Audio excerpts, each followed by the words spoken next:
This is Build in Isolation. I'm your host, Danny Clayton, and right now I'm at my parents' house.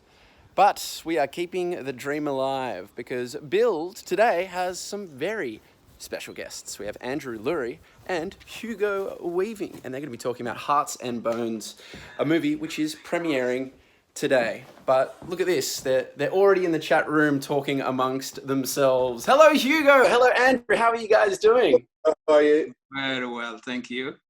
Now, it's good to see your faces, particularly on such a special day, because today is premiere day. The movie is coming out, and this is something that you've done countless times, Hugo. But for you, Andrew, how do you feel on a day when all of your hard work is going to be seen by the people? Well, I feel great about it. I consider myself, I did it several times now, because not like this, when we went around the other part of the world, talking to people. So since all of you are there, I'm not nervous about it. Brilliant. Now, I mean, this is usually an affair where there's a red carpet, there's champagne, there's people, there's a party. Does it feel a bit strange for you, Hugo, to be experiencing a movie premiere, but from the comfort of your own home? I don't miss the red carpet at all, but I do miss the interior of the cinema and the big cinema full of people. But the good thing is with this launch, we had obviously been aiming to open it in cinemas around the country, but all the cinemas around the world are closed. So this is why we're doing a digital launch for it. But we do know we've had great screenings at the Sydney Film Festival. We had 2 sellout screenings there last year, and then Melbourne, and then we went to the Toronto Film Festival, where we also had another 4 screenings. We had Q&As afterwards, and we know that the audiences really, really respond to this film. So I'm sure people will love it. But I certainly will miss being in the audience and being a part of experiencing an audience, seeing it for the first time, because that's really special. Now, before we get into Hearts and Bones, which is an absolute masterpiece, it's something that really kind of has an emotional impact and an intellectual impact. I did just want to check on you both and how you're doing in isolation. Are you keeping well? How are you staying healthy and sane and entertained during this time? Well, I'm actually used to this, being by myself all the time, and despite this, I'm still working. Working, and being myself actually is helping me planning things, doing a lot. So it didn't hurt me too much. But sometimes there are certain times that you have to be with people. That is where I find it a bit difficult. But I have a lot of things around me that I can spend weeks or months without going to other people. What about keeping yourself entertained? I mean, Hugo, we did see you enjoy a bath with one of your mates, Mr. Sam Neill. Whose idea was that, by the way? Was that Sam's or your idea? The bath was my idea. The idea of doing the video was his. So a bit of both. But I'm very happy. I'm very lucky, feel very privileged that I can isolate with my family. We were over in England when this thing hit, so we traveled home together and isolated together. And I love reading. I love watching films. I've got lots of scripts to look at, and I'm also very happy that I can cook and grow vegetables and just be quiet. I think this is a great time for reassessing who we are and why we do what we do. I have no worries about not doing anything for a while. And also actors tend to either be very, very busy or not busy at all. So it's kind of, I'm used to not working 9 to 5. I don't ever do that. Sometimes I work a lot harder than that. Sometimes, not at all. So it's kind of my rhythm anyway. And very quickly, what would you recommend to read? I just finished reading Hilary Mantel's The Mirror and the Light, which is the last part of her trilogy on Cromwell, and it's absolutely brilliant. I miss it already. I wish I hadn't finished it. You see, that's how I feel about Harry Potter and Lord of the Rings, Right. You just have to start again, Hugo.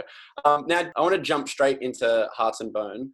And starting with you, Andrew, I do find the the story of you driving a truck and having never had a big, serious acting role, and then stepping into, I guess, what we could say is a hugely impactful role.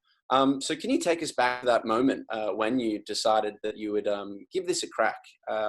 Why did you think that it was important to dive into a movie like this? Well, I first of all didn't know actually what I was getting myself into. And I didn't actually know what was going to happen. So one of the community members just suggested just to have one person. And he sent my name there. And at the end, they started communicating with me. And I found it real. But it helped me a lot to find myself that I'm now able to do something beyond my expectation, you know. And also, I found, I mean, a chance to meet an icon like Hugo and all this. Hugo once told me that, look, we are learning from each other, but up to now, I'm not sure of what he's actually learning from me, you know. Can I ask you, what have you been learning from Andrew? Oh, well, this film requires, it's made by a man who's made prior to this feature. He's got a documentary sensibility, the way in which he films things, the way in which what he's interested in. And so the way in which this film was going to be captured was always going to be very uninflected. The performance style was going to be unperformed. It was very much as if the camera is a fly on the wall. And casting Andrew, who up until this film had not acted before, I knew that whatever world we existed in, we would have to match each other in terms of our performance, in terms of our reality. So I thought I would just have to pay a great deal of attention to Andrew and how he was, so that we could sort of meet in the middle. We could meet in a space that we both both characters could be alive in that space. So it was very much about Andrew and I coming together, getting to know each other, and trusting each other to help each other through the process. So it was very much a two-way thing. We were just two people playing these characters and trying to help each other through that. And it was a wonderful experience. I absolutely loved working with Andrew, and it was a great pleasure for me. And also, I learned a lot, because if you're hyper aware as to what is around you, you're going to be taking that in. So I learned a great deal about it. One of the things that really stood out for me is that I knew your story, Andrew, before I saw the film. I knew that you did flee from South Sudan during a war. And for me, it made watching the movie almost much more impactful.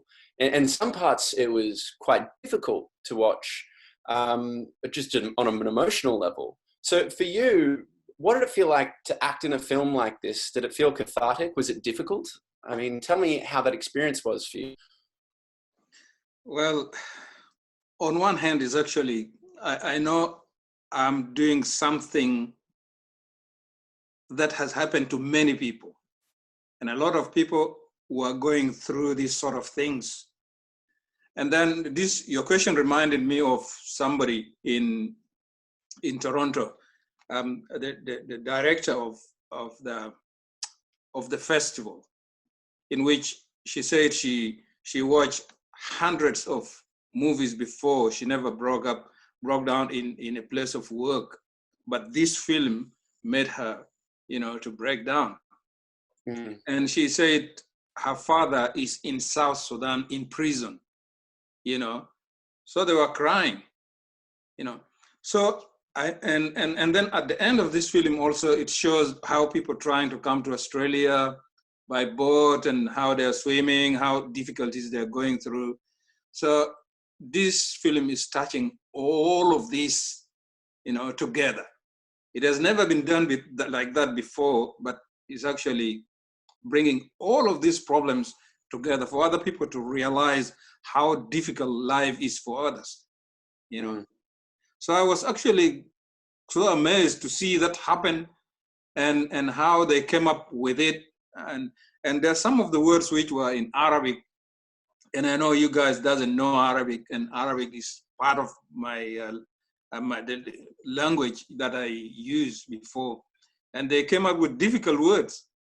It was so amazed to see it there, in which I have to use these words so others would actually listen to, you know. So it will not be only here, it will be even in Arab world, in other places, people will be much interested in this. Definitely. And I think that as a movie watching experience, I think when they finish watching the film, I think they're all going to take something personal away. As people who have been so heavily involved in the movie, what would you like people to take away from the film? Andrew, can we start with you? Well, they will actually realize how other people have empathy. You know, coming to a show here, particularly in Australia, Australia has a very special ways of seeing other people's problems. You know, that's why whenever someone has a problem, they would think of Australia first. And this is the best part of it, you know. And then with this, we are all included in it. They know my story, they know someone else's story, and we brought it all alive so others would enjoy it. And some would enjoy it, and some would actually take it as live thing, you know. So it will help in so many ways, and everybody is different. We understand in different ways. And I hope one day we find a way that the crew and the actors will go to Maridi in a place where we mention the story started from. Andrew, I will admit that made me want to give you a big hug. That was really beautiful. And I hope that the whole crew gets a chance to travel as well. Now, what about you, Hugo? Can you tell me something that you think that would be great for Australians, an Australian audience, to take from a movie like this? Well, I'm never prescriptive. I don't think people, I don't want to tell people what they should take, but having done a number of Q&As after screenings where most of the audience have stayed behind because they've been moved and want to talk about it, the thing that people seem to take from this film is that our community works best when we're inclusive, when we're respectful, and when we celebrate our differences rather than exacerbate. And that's the thing that I find most moving and powerful about this. It's a film about four people, two people in particular, whose friendship is forged in unusual circumstances. And it's also about dealing with trauma on a global scale, but in a very domestic, contemporary setting. And so in many ways, sort of what we're dealing with now, there's a global pandemic. We're all at home with our families. And we have to remember that some of the most basic things in life are always going to be the most important. Love, tolerance, respect, and just doing what's really important. And there's a lot of stuff in the world that isn't important. And this reminds us of that. I think the film's a great film about community and about working together and about friendship and love. Certainly. I mean, even your character, Daniel, as he works through his issues, it does feel like he's more of a symbol for a whole community of people dealing with things. And it is just such a pleasure to watch. And it is available right now, Hearts and Bones, out today. So congratulations, Andrew and Hugo. Thank you so much for joining me for a chat. It was a pleasure to have you both. Thank you, Danny. Thank you. Thanks very much, Danny, very much.